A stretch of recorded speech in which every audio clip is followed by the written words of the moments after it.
Morning, guys. Welcome to Coffee Chat. Mm. Wow, guys, what an absolutely gorgeous morning it is out here. Smells just absolutely fabulous. These flowers are just beautiful. Warm, not overly hot either. So, hey, I'll take it. I'll tell you what, I just love mornings like this. Guys, don't know it if you don't know it or not.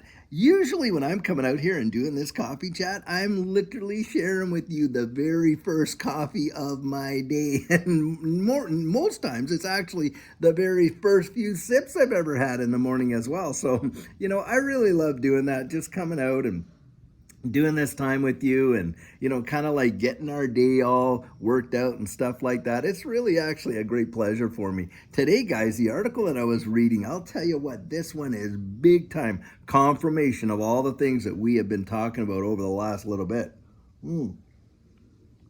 So in this article, it's talking about how home prices have absolutely skyrocketed along with rates, so much so that the new purchases of homes has dropped to a 28-year low due to the fact that most people can't go out there and afford to buy a home. I mean, that is staggering. 28-year low. That tells you a lot about what's going on in the economy right now, and especially when you're talking about, the broader economy, because major indicators in the economy, of course, are home purchases, vehicle purchases, the big ticket items like that. And of course, that's because we're a debt driven economy and that those major purchases all require, financing and all this and that. Well, think about it. If we're at a 28-year low in home purchases and stuff like that, well, then a lot of people aren't out there applying for the loans, are they? And those that are, a lot of them aren't even getting approved.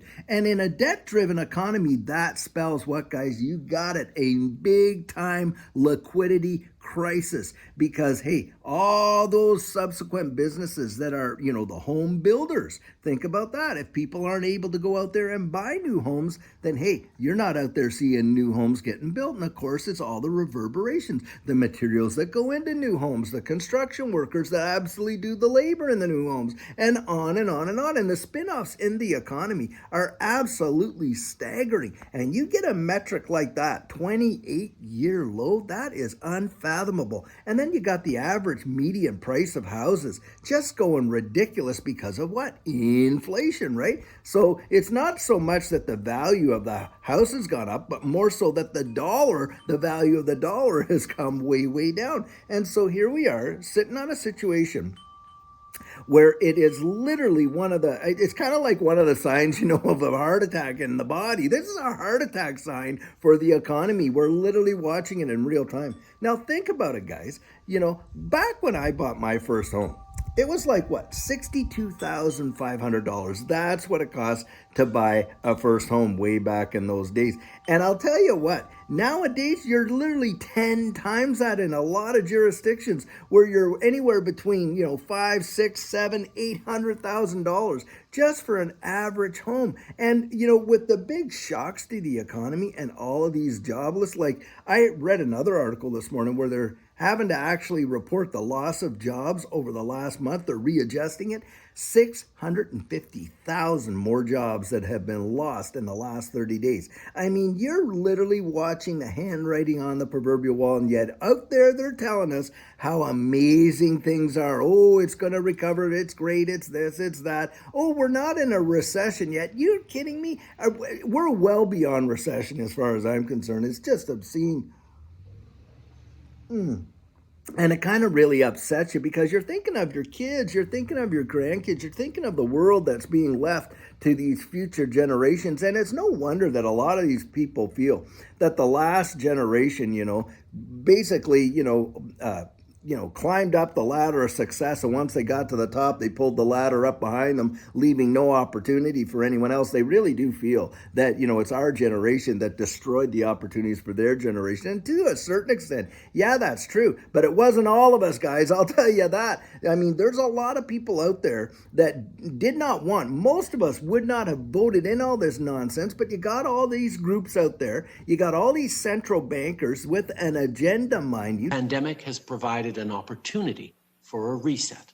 This is our chance to accelerate our pre-pandemic efforts to reimagine economic systems that actually address global challenges. Don't tell me that they haven't known, like the economists that were advising them didn't advise them of the, the inflationary results and all the negative repercussions that were going to come into this economy when they shut the whole wide world down there and on and on and on, and literally brought the global economy to a screeching halt, handing out stimulus money like it was just, cotton candy. And look, the deal is this: let's be honest, most of that stimulus money wasn't, going to the average household, and that's not where it was all spent, was it? Most of it was spent in all these loans and PPP stuff and on and on and on. And of course, the government protecting its own backdoors, or the central banks protecting other banks, and on and on and on. And that's what was really going down.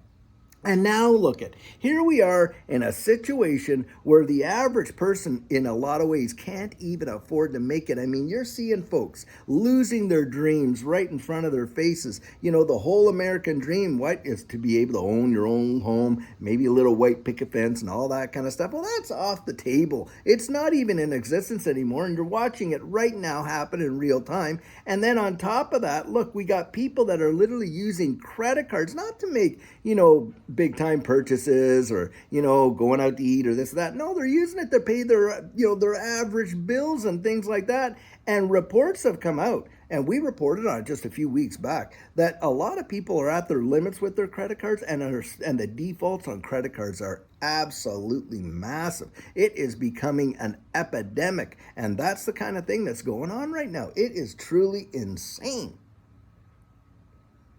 But they want us to believe the narrative that they're pumping out there, that they have the whole thing under control. Don't worry, don't worry. It is just obscene. These guys at the helm up there, I'm telling you, it just blows my ever-loving mind how detached they are from you and I, and how we are all in this boat. And, we're literally bailing water, yet, they're up there on the upper decks, and they're not seeing us going like crazy bailing the water below them from the mess that they're creating. At least that's how I see it. I'm telling you, it is truly ridiculous. Now, having said that, I want to point out something else that a lot of people are missing when it comes to this digital asset space. A lot of people have been taught to literally fear it with, everything within them.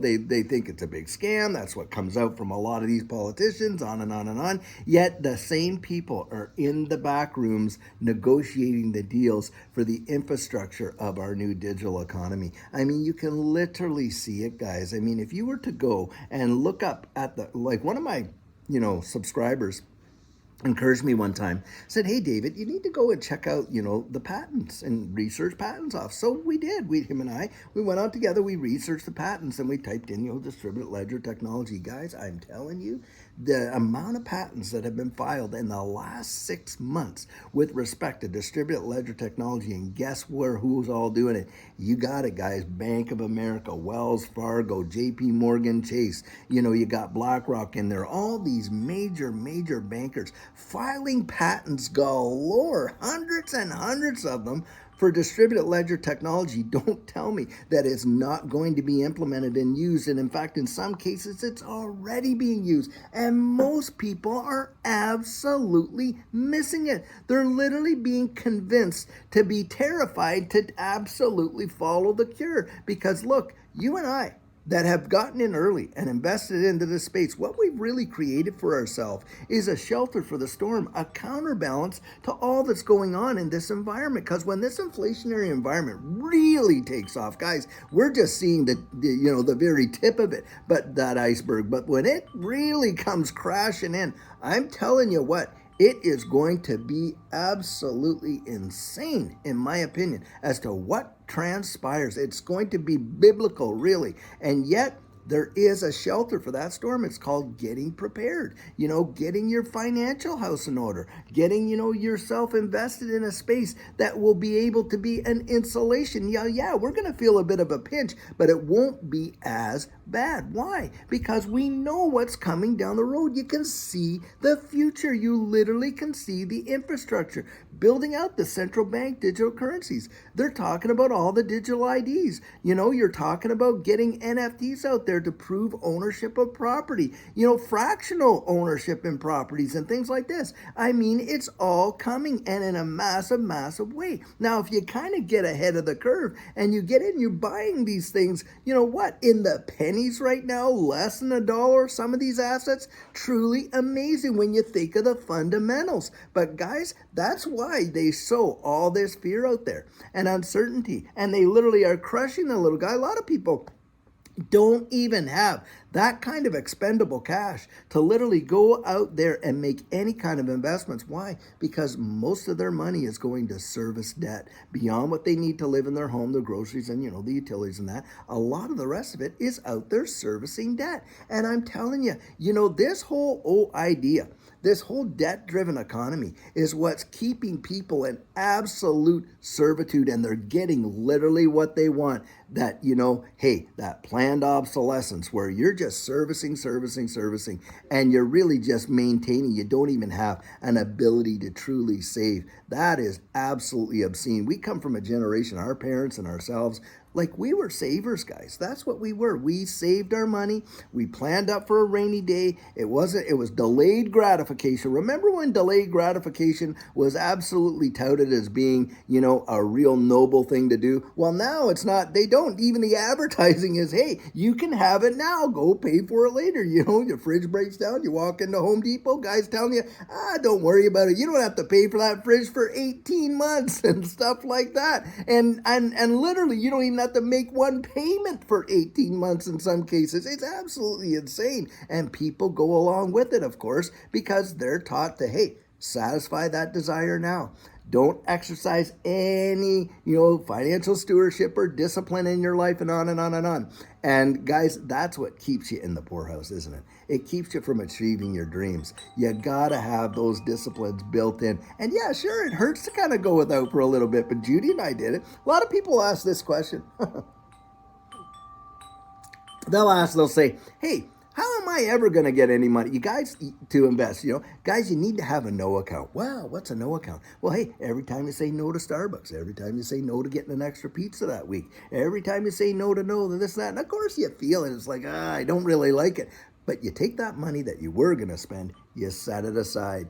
And even though it may seem like a small amount, even less than $100, you set that aside and you go and you put it out there. Do you know $100 right now could buy you 200 XRP? Absolutely. And one day that 200 XRP is going to be something. I genuinely believe it. But needless to say, that's how you do it. You just, and stuff like that. Judy and I, look, I was an outdoors guy. I love the outdoors there in Canada, but boy, when I got convinced in this space, I was selling everything I possibly could, squeezing every lemon out of all my hunting gear and on and on and on, so that I could, have a little extra dough to put into this space. Made a big difference for us, a humongous difference, changed our lives really. Because why? We were getting some of these assets literally at 3 and 4 cents and watched them go to $3 and beyond.